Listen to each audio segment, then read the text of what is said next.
আজকে এসেছি হাবড়াতে বিশাল মেগা মার্টে। না না, শপিং টপিং কিছু না। এখানে এসেছি নতুন হওয়া এসডিএফ সিনেমা হলে আজ দেখবো রক্তবীজ 2 সিনেমাটি। তাই আসা। লিফটে করে থার্ড ফ্লোরে উঠে ঢুকে পড়লাম ভেতরে। বাইরে বেশ গরম ছিল, তাই ভেতরে ঢুকে এসিতে বেশ গুছিয়ে বসলাম। বসার জায়গার সামনে বেশ কিছু ফুড কাউন্টার রয়েছে, সেগুলোর উপর চোখ বুলিয়ে নিলাম। আর আপনারা একটু কষ্ট করে চ্যানেলটিকে সাবস্ক্রাইব করে পাশে থাকা বেল আইকনে ক্লিক করে আমাদের সিনেমা সফরের সঙ্গী হয়ে যান। ফুড কাউন্টার থেকে নিলাম দুটি আইটেম। প্রথমে নিলাম আলু টিক্কি। এতে ছিল 4 পিস আলু টিক্কি আর মেয়োনিজ আর টমেটো কেচাপ। উপরের কোটিংটা বেশ মুচমুচে ছিল এই আলু টিক্কি। সাথে কেচাপ দিয়ে খেয়ে দেখলাম মোটামুটি ঠিকঠাক, তবে মেয়োনিজ দিয়ে একদমই ভালো লাগছিল না।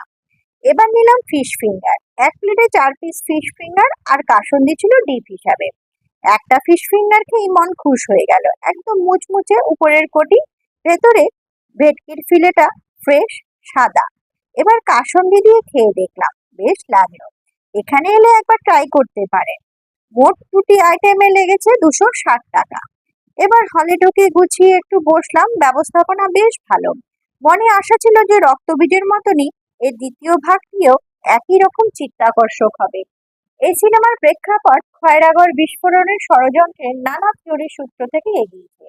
এবারের ষড়যন্ত্রের পরিকল্পনা ভারতে হলেও ঘটনা কিন্তু ঘটবে বাংলাদেশে। সিনেমা যত এগুলো স্পষ্ট হয় এই সত্য যে সন্ত্রাসবাদীদের কোনো দেশ হয় না। একই সাথে এই ছবি দেখিয়েছে বেআইনি অস্ত্র কারবারের প্রসঙ্গ, সীমান্ত সন্ত্রাসের সমস্যা, সেই সাথে এসেছে মুক্তিযুদ্ধের নতুন যুগের কথা।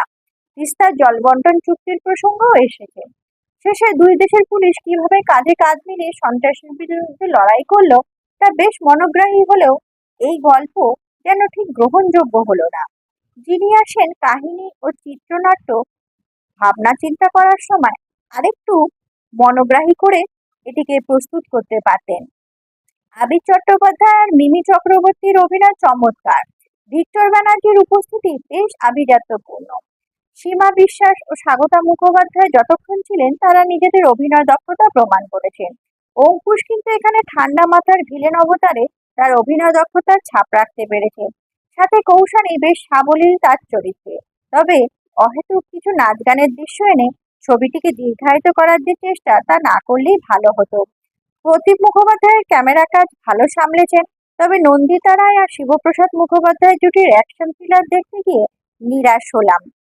এই ভিডিওটা পুরো দেখার জন্য সকলকে ধন্যবাদ জানাই।